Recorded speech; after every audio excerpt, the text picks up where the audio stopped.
নমস্কার। Free job alert by Sukanta sir এই YouTube প্ল্যাটফর্মে সকলকে আরো একবার স্বাগত জানাই।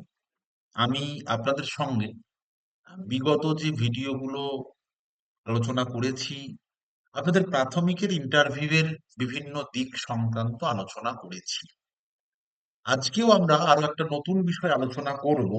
সেটা হচ্ছে প্রাথমিকের পরীক্ষা যখন আপনি দিতে যাবেন, সেখানে একটা অত্যন্ত গুরুত্বপূর্ণ বিষয় হচ্ছে পরিবেশ।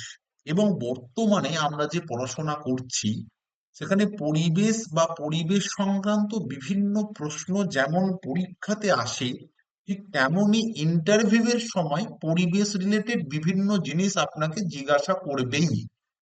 এবার এমনটা নয় আপনাকে প্রচুর কিছু জিজ্ঞাসা করবে, আপনাকে হয়তো একটাই জিজ্ঞাসা করবে, কিন্তু সেই বিষয়টা সংক্রান্ত যদি তথ্যাদি আপনার কাছে না থেকে থাকে, তাহলে কিন্তু আপনি সেটা উত্তরটা বলে আসতে পারবেন না। যেমন এখন বিভিন্ন ইন্টারভিউ, বিশেষ করে দেখবেন যারা স্কুল সার্ভিসের ইন্টারভিউ দিতে যাবেন, তাদের কাছে একটা কমন প্রশ্ন হয়ে গেছে, বলুন তো বিভিন্ন বিষয়ের সঙ্গে পরিবেশ কথাটাকে কেন লিখে দেওয়া হচ্ছে?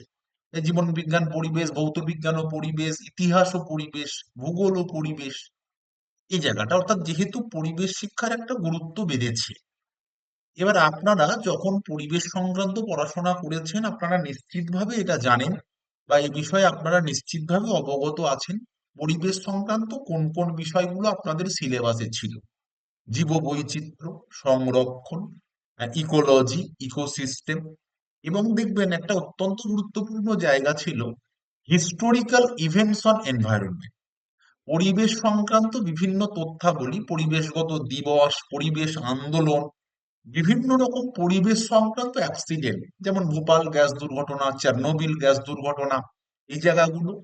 এবং এখন বর্তমানের যেটা সব থেকে মেজর যে সমস্যা যদি আমরা বলি, তাহলে সেটা অবশ্যই গ্লোবাল ক্লাইমেট চেঞ্জ বা বিশ্ব আবহাওয়া পরিবর্তন, এই সংক্রান্ত। অর্থাৎ চারটে ঘটনা, যে চারটে ঘটনার মাধ্যমে আমরা বুঝতে পারছি আমাদের আবহাওয়াটা সত্যিই পরিবর্তন হয়ে যাচ্ছে। তার এক নম্বর গ্রিন হাউস ইফেক্ট, 2 নম্বর গ্লোবাল ওয়ার্মিং, 3 নম্বর অ্যাসিড রেন, এবং 4 নম্বর হচ্ছে O3 হোল। এই জায়গাটা আপনাকে ভালো করে অ্যাওয়ার হতে হবে। এবং সংরক্ষণের যে বিষয়টা, অর্থাৎ সেটা ন্যাশনাল পার্ক, অভয়ারণ্য, ওয়াইল্ড লাইফ স্যাংচুয়ারি, জিন ব্যাংক, এইগুলো সম্পর্কে একটা ধারণা আপনাকে নিয়ে যেতে হবে। অর্থাৎ জীববৈচিত্র্যের সংরক্ষণ সংক্রান্ত একটা ধারণা আপনি নিয়ে যাবেন। ওকে। এর সঙ্গে ইকোলজির যে বেসিক জায়গাগুলো আছে, সেই ইকোলজিক্যাল বেসিক পয়েন্ট গুলোকে আপনাকে একটু মাথায় রেখে যেতে হবে, বা ইকোলজির যে কোনো বিষয়গুলোকে একটু মাথায় রেখে যেতে হবে। এবং পরিবেশ দূষণ, এটা বর্তমানে সব থেকে গুরুত্বপূর্ণ টপিক। পরিবেশ দূষণ কি কারণে ঘটছে, হলে কি হচ্ছে, পরিবেশ দূষণের ক্ষতিকর প্রভাবগুলো আলোচনা করুন এই বিষয়ে। পরিবেশের বিভিন্ন দূষণ থেকে যে সমস্ত রোগ ব্যাধিগুলো হচ্ছে, সে সংক্রান্ত আলোচনা থেকেও কিন্তু কোনো না কোনো প্রশ্ন আসতে পারে। এগুলো ছাড়াও আপনাকে আর দু চারটি বিষয়, পরিবেশগত আন্তর্জাতিক যে সম্মেলন, যে বৈঠকগুলো হয়েছে, পরিবেশ বা আবহাওয়া পরিবর্তনের ওপর যে বৈঠকগুলো সংগঠিত হয়েছে, পরিবেশগত কিছু গুরুত্বপূর্ণ দিবস, পরিবেশ দিবস, এগুলো আমাদের সংবিধানে পরিবেশের যে স্থানটা রয়েছে, যে আমরা জানি বর্তমানে সুস্থ স্বাভাবিক পরিবেশ আমাদের সাংবিধানিক অধিকার এবং ফান্ডামেন্টাল রাইটস। এই সাংবিধানিক বিষয়টা একটু জেনে যেতে হবে। এর সঙ্গে সঙ্গে পরিবেশগত আইন, এবং যে আইনগুলো কবে কবে পাশ হয়েছে, কিছু ভারত সরকারের আইন এবং কিছু পশ্চিমবঙ্গ সরকারের স্পেসিফিক আইন আছে দেখবেন, এগুলো কিন্তু একটু দেখে যেতে হবে।